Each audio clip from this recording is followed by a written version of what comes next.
বন্ধুরা আসসালামু আলাইকুম। আপনারা কেমন আছেন? আশা করি আপনারা ভালোই আছেন। আলহামদুলিল্লাহ, আল্লাহর রহমতে আমিও ভালো আছি। আজকে নিয়েছি মাগুর মাছ, আর এই মাগুর মাছটা পুকুরের মাগুর মাছ। এটা দেশি বলে কিনা জানি না, কিন্তু ওরা তো দেশি বলেই বিক্রি করে। সেই মাছটা আমি ধুয়ে কেটে পরিষ্কার করে লবণ হলুদ দিয়ে মাখিয়ে রেখেছি। আগে থেকে লবণ হলুদ দিয়ে মাখিয়ে রেখেছি। আর এই মাগুর মাছটা পরিষ্কার করতে অনেক কষ্ট, অনেক। আর যদি দেশি হতো না, তাহলে একটা ঘষা দিলেই সব উপরে কালো অংশগুলো তুলে উঠে যেত।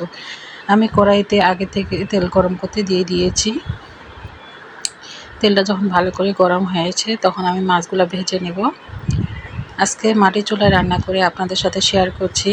আর কদিন ধরে একবারে ভিডিও দিতে পারি না, সমস্যার কারণে। তাই আজকে বেশ কয়েকদিন পর আজকে আপনাদের সাথে আবার নতুন ভিডিও শেয়ার করছি। মাছগুলো যখন ভাজা হয়ে গিয়েছে, তখন এপিট ওপিট করে দিচ্ছি। আর মাছগুলো একটু হালকা করে ভেজে নেব, বেশি কড়া করে ভেজে নেব না।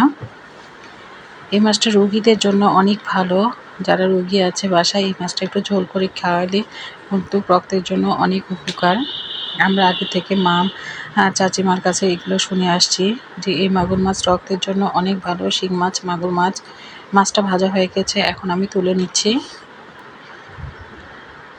বেশি কিন্তু কড়া করে ভেজে নিইনি, হালকা একটু কড়া করে ভেজে নিয়েছি। মাছগুলো ভাজা হয়ে গেছে যখন, তখন আমি ওই তেলের মধ্যে বেগুনগুলো একটু ভেজে নিচ্ছি। বেগুনগুলো ভেজে নিলে সুন্দর সিদ্ধ হয়। আর যখন কাঁচাই দিয়ে দিব, তখন একটু দোলা দোলা, মানে ভিতরে একটু শক্ত শক্ত ভাব থাকে। সেজন্য আগে একটু লবণ হলুদ দিয়ে ভালো করে বেগুনটা একটু ভেজে নিব। আপনারা কে কে আমার মতো বেগুন এভাবে ভেজে তরকারি রান্না করেন, কমেন্ট করে অবশ্যই জানাবেন। আর বন্ধুরা, সব সময় আপনারা চেষ্টা করবেন যে সম্পূর্ণ ভিডিওটা দেখে একটা বন্ধু হয়ে একটা লাইক সাবস্ক্রাইব করে পাশে থাকবেন।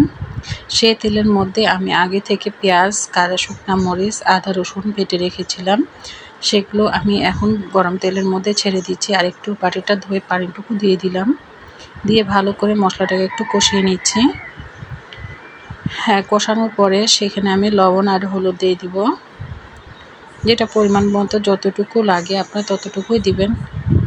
যে কোনো তরকারি আপনারা মন দিয়ে ভালোবাসা দিয়ে রান্না করলে কখনো ওই তরকারির স্বাদ অন্যরকম হবে না, নিশ্চয়ই ভালো হবে। যখন মশলা থেকে তেল বের হয়েছে, তখন আমি মাছ আর বেগুনগুলো ঢেলে দিলাম। দিয়ে ভালো করে একটু নেড়ে চেড়ে নিচ্ছি। এর মধ্যে আমি আরেকটু দেব ধনিয়া পাতা কুচি। এখানে একটা আঁটি ধনিয়া পাতা কুচি নিয়েছি। শীতের সময় ধনিয়া পাতা না খেলে কি আর হয়? আমরা এখন সব তরকারিতে ধনিয়া পাতা খেতে পছন্দ করি। আর এখন আমি ঝোলের পানি দিব। এখন এই মাছটা আমি যদি ঢাকা নাও দিই, তাও মাছটা বেগুনগুলো যেহেতু আমার আগে থেকে সিদ্ধ করা, মাছটাও যেহেতু আমার আগে থেকে ভাজা, সেহেতু অল্প একটু বলক আসলে মাছটা রেডি। সুন্দর একটা বলক এসেছে। আর সব কিছু লবণ হলুদ মশলা সব কিছু ঠিক ছিল। এখন আমি এর মধ্যে একটু উপরে জিরা গুঁড়ি ছিটিয়ে দিব। এই যে জিরা গুঁড়ি উপরে একটু দিয়ে দিলাম। এখন আমার মাছটা এখন ঢেলে নেব। খুব সুন্দর করে তেল ভেসে এসে উঠেছে। মাটির চুলায় রান্না বলে কথা। দেখুন তো বন্ধুরা কেমন হয়েছে। আপনারা মাশাআল্লাহ লিখতে ভুলবেন না, অবশ্যই আপনারা সবাই মাশাআল্লাহ লিখে দিবেন। সবাই ভালো থাকবেন। আসসালামু আলাইকুম।